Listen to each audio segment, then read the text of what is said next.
An coinín nár chreid is San Nioclás. Ihe Nollaig a bhí ann. Bhí na coiníní óga agus a máthair istigh ina dteach féin. Bhí sipéir an-deasacha, cabáiste agus leitís, agus bhí siad an-sásta. Caithfidh siad dul a chalanis nó ní thucaigh San Nioclás. Airsa an bháthir. Ri gach ceann de na coiníní óga isteach sa seomra colata, a Nollaig Cluaisín. Ní caidim na San Nioclás. Airsa Cluaisín. Bíoch cíalagad. Airsa a bháthir. Té a chala go tapa, nó ní thucaigh sé an Leabhar. Chua Cluaisín isteach sa seomra colata.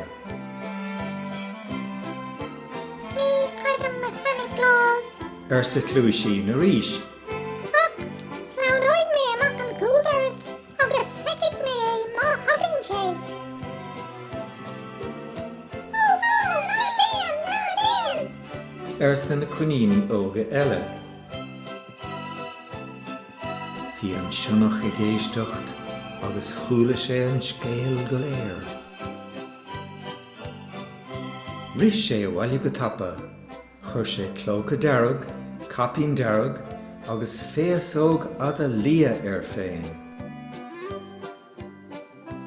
Ansin, déach sé isteach sa scáthán agus rinne sé gaiire leis féin. Nollaig Cluaisín amach an cúldaras. Bhí an dhealach agus na réaltaí sa spéir. Thosa Cluaisín ag rith agus a léinn timpeall na páirce. Stad sé go tobann, chunig sé San Nioclás a teacht. San Nioclás féin a bhí ann gan dabht, bhí capín dearg air agus clóca fada dearg, agus bhí féasóg ada lia air. Míle fáilte Airsa Cluaisín, leis sin chunig sé an teirbeal mór scúbach faoin glóca dearg. Rith sé lena anam ar ascodaí an Paul.